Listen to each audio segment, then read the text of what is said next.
I'll kill you. Kingdom Come Deliverance is a mess. It's riddled with bugs, both minor and game-breaking. The console version features an egregious amount of pop-in, and the whole thing carries the potent stench of a game that wasn't close to being ready for release.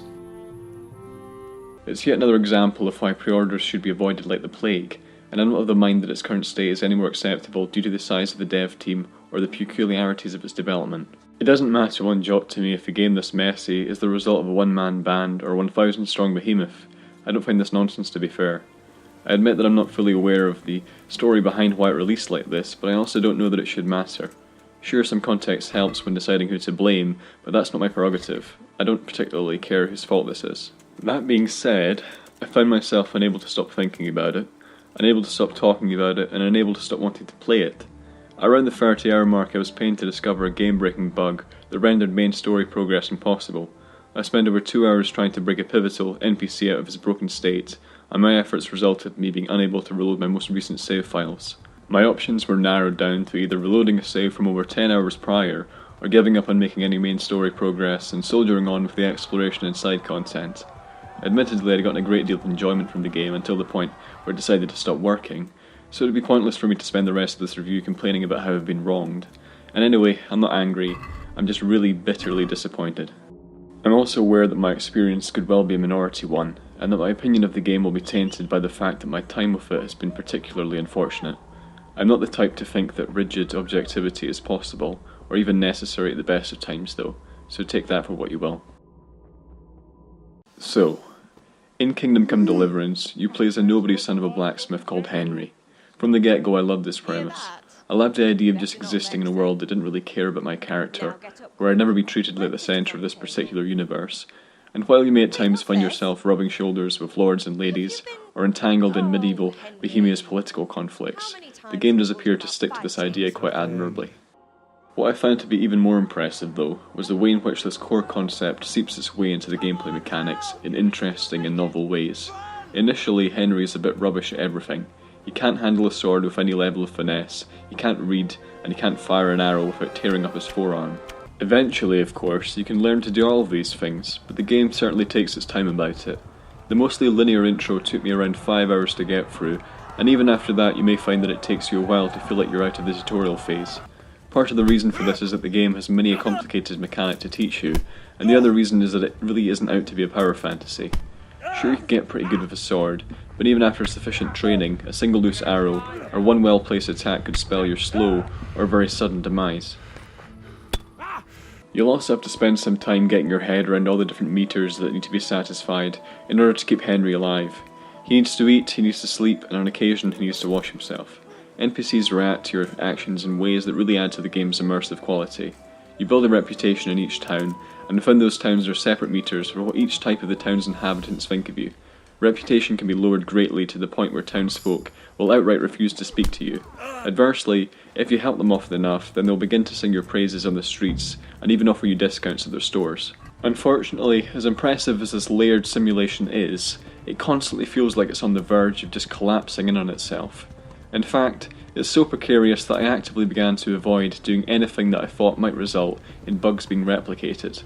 I avoided the vaulting mechanic whenever possible, for fear of getting stuck on the ground again. I fell to my death once from a ladder scarcely taller than Henry, so they certainly weren't to be trusted, and I made sure not to sprint near walls lest they decide to swallow me up. These sorts of annoyances are heightened greatly by the way in which the game restricts your ability to save. In theory, forcing the player to rely on autosaves or limited manual saves from an expensive single-use item could be an interesting idea. It adds some weight to your decisions, as you can't just save scum until you get the optimal outcome of a given enemy encounter or mission. At this point though, the game is far too unreliable to justify such a stingy system. There's precisely no joy to be had in having to redo missions just because the game decided to crash before you could find a bed to sleep in. Besides the bugs, it can also be a very unforgiving experience, both in its combat and in the way in which it punishes you for messing up. Fees for crime are high, and money can be difficult to hold on to during the early game. I personally made my fortune by picking and selling hundreds of flowers to merchants that I had a high affinity with. Not sure if that's the optimal strategy, but it worked for me, and it was a good excuse to soak in the sights. The aforementioned combat is also complex and satisfying. It's far more For Honor than Skyrim, as patience and practice are required to beat even the lowest level bandits.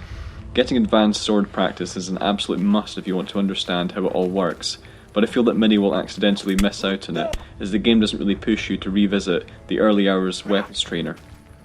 The armor system is also quite intricate, as you can choose to layer different types on top of each other for optimal results.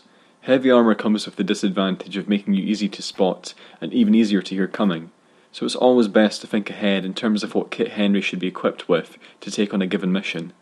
Early on I made the decision to avoid conflict in any situation that allowed for a more diplomatic approach, and surprisingly I managed to go hours without having to draw my sword at all. There were certainly times where violence loomed, but the game does a great job of giving the player a few very viable options in most situations. What I got to see of the main story did maybe feel a bit too familiar, but honestly it's all told convincingly enough that the clichés never really bugged me. I rarely find myself lost in the plot, as the writers do a good job of making you remember who's who and why that matters. It can trip into being a bit self-serious every so often, but then the side missions do bring some levity to proceedings. Said side content is mostly of a similar quality, with some real standouts, such as an investigation into a potential witch's coven. Potential outcomes for these missions are also quite different too, which definitely adds to the game's replay value. The cutscenes, whilst visually inconsistent, do tend to feature believable enough dialogue, and some occasionally fun interactions. That being said, you really shouldn't go into this expecting intricate dialogue trees, as your options do tend to be fairly limited. Henry is also a pretty likable protagonist. He's just a guy caught up in some awful turmoil, and his heroics are never overplayed or at odds with his more grounded nature. I didn't mind not being able to create my own avatar either, as Henry's everyman looks work well in the context of this world. Developer Warhorse's passion for this project can be seen throughout most all of the game, from small details like the visually interesting design of the map, all the way up to the believable geography of the world. It's a shame then that they missed the mark so badly when it comes to technical stability, and even simple things like how the UI and menus are really quite unsightly and cumbersome to operate. It all adds up to a game that could easily have been a unique highlight of the year, if only it hadn't have been kicked out the door months before it was ready. With the next patch still a couple of weeks away, I'd recommend nobody pick this up right now. Wait another month or two, and by then it'll hopefully be in a much better state. It's definitely worth playing, and I don't regret the hours that I put into it, but the unfortunate fact is that it's just not ready to be played yet.